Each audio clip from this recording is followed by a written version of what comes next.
Hello viewers, இன்னைக்கான ஆன்மீக பதிவில் நம்ம பார்க்க போகிறது ரொம்ப முக்கியமான ஒரு பயனுள்ள தகவலுங்க.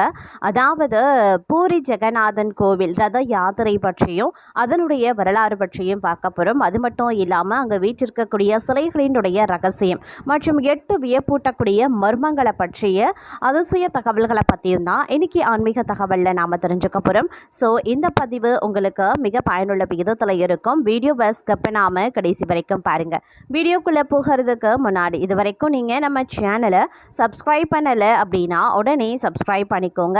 அப்படியே பக்கத்தில் இருக்கக்கூடிய நோட்டிஃபிகேஷனுக்கான பில் பட்டனையும் ப்ரெஸ் பண்ணிக்கோங்க. சரி நேர்களே, வாங்க வீடியோக்குள்ளே போகலாம். ஒடிசா மாநிலத்தில் பூரி நகரில் அமைந்திருக்கக்கூடிய உலக புகழ்பெற்ற ஜெகநாதர் கோவிலினுடைய ரத யாத்திரை உலக பிரசித்தி பெற்ற ஒரு பெருவிழா அப்படின்னு சொல்லலாம். தமிழ்நாட்டில் நடைபெறக்கூடிய திருவண்ணாமலை திருக்கார்த்திகை தீப திருவிழா, மதுரை சித்திரை திருவிழா, வைகாசி விசாகம், கந்தசஷ்டி, சூரசம்ஹாரம் ஆகியவற்றை போல உலகம் முழுவதில் இருந்தும் லட்சக்கணக்கான பக்தர்களை ஏற்கும் மிக முக்கிய ஆன்மீக நிகழ்வாக இது திகழ்கிறது. பூரி ஜெகநாதர் கோவிலில் நடக்கக்கூடிய அன்றாட விளக்கங்கள், அங்கு இருக்கக்கூடிய விடை தெரியாத அதிசயங்கள், ஜெகநாதரின் தோற்றம் மற்றும் இந்த கோவிலின் வரலாற்று பின்னணி ஆகியவை ஆன்மீக ஆர்வலர்களுக்கு எப்போதும் ஒரு சுவாரஸ்யமான தேடலாகும். அவற்றின் முழு விவரங்களை பற்றி இப்போ நாம விரிவாக பார்க்கலாம். பூரி ஜெகநாதர் கோவில் ஸ்ரீகிருஷ்ணர் ஜெகநாதராக தனது மூத்த சகோதரர் பலராமருடனும் இளைய சகோதரி சுபத்திரையுடனும் இணைந்து அருள்பாலிக்கிறார். இந்தியாவின் மிக சக்தி வாய்ந்த ஆன்மீக தலங்கள்ல இதுவும் ஒன்றாகும்.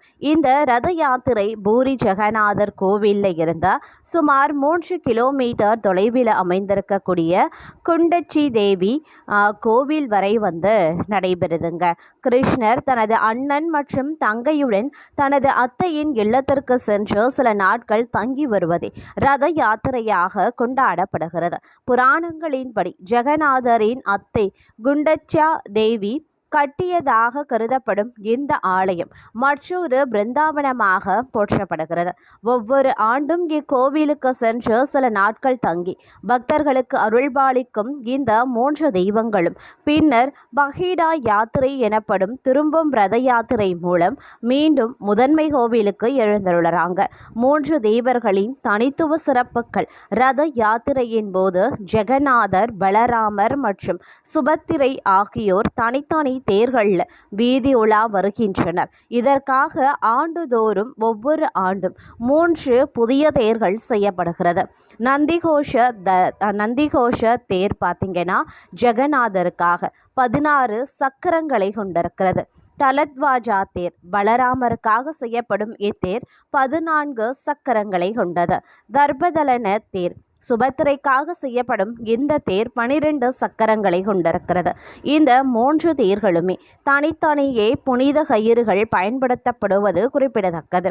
அட்சய திருதியை நாளில் தொடங்கி பல மாத உழைப்பிற்கு பிறகு உருவாக்கப்படும் இந்த தேர்கள் ஜூன் மாத இறுதியில் ரத வீதிகளில் வலம் வரும். இந்த தேர்களின் வடம் பிடித்து எழுப்பது பாவங்களை நீக்கி முக்தி அளிக்கும் என்பது பக்தர்களின் ஆழ்ந்த நம்பிக்கை.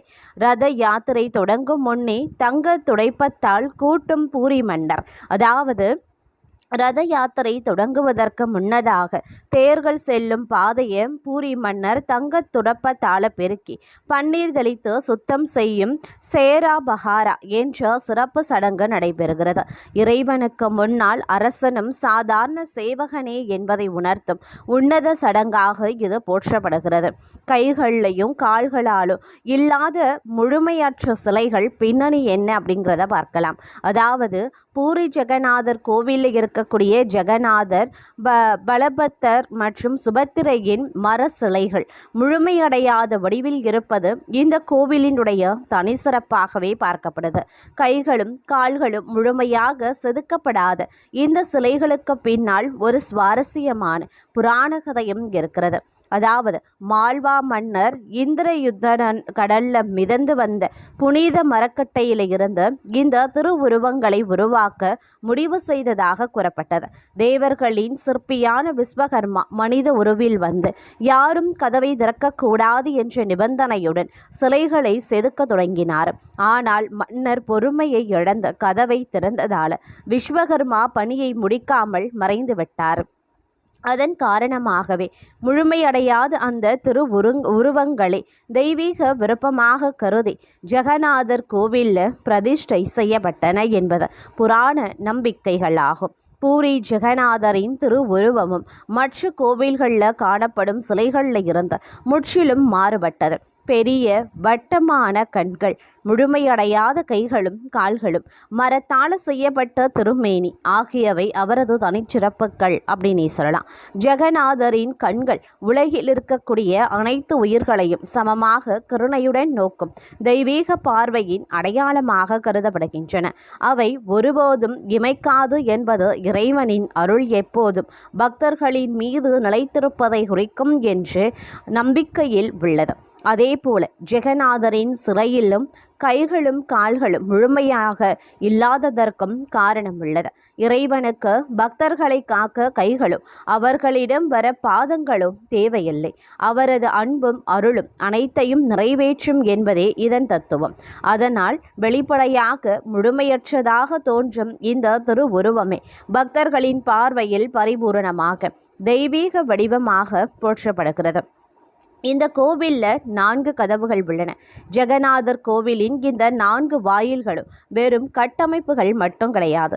அவை அன்றாட வாழ்க்கை தத்துவத்தின் நடைமுறை வடிவங்களாகும். கதவினுடைய பெயரும் திசையும் அதற்கு ஏற்ற பலன்களையும் பார்க்கலாம். அதாவது சிம்மத்துவாரம், இது பார்த்தீங்கன்னா கிழக்கு திசை சிங்கக்கதவு அப்படின்னு சொல்லப்படுது. இதனுடைய பலன் ஞானோதயம் மற்றும் பிறப்பு இறப்பில் இருந்து விடுதலையா.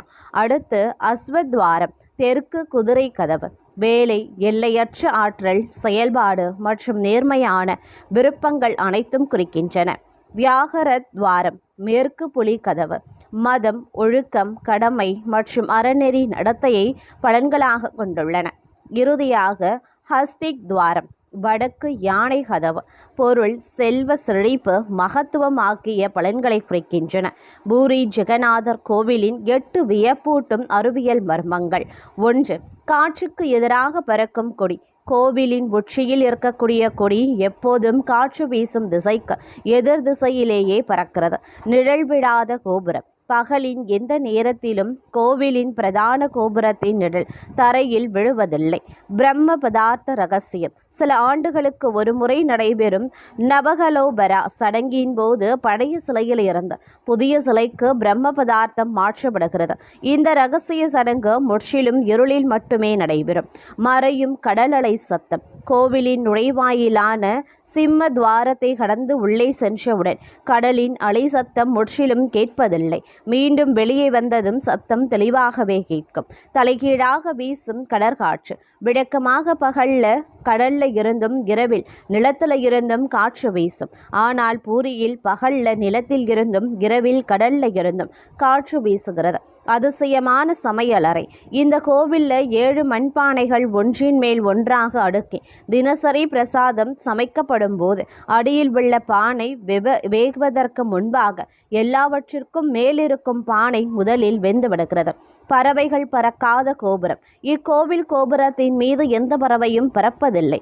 இதன் வான்வழியாக விமானங்களும் செல்வதில்லை. எங்கிருந்தும் தெரியும் சுதர்சன சக்கரம். கோபுர உச்சியில் இருக்கக்கூடிய நீல சக்கரம் பூரி நகரின் எந்த பகுதியில் இருந்து பார்த்தாலும் நம்மை நோக்கியே இருப்பது போலவே இந்த கோவில் வடிவமைக்கப்பட்டிருப்பதும் குறிப்பிடக்கூடிய ஒரு விஷயம்.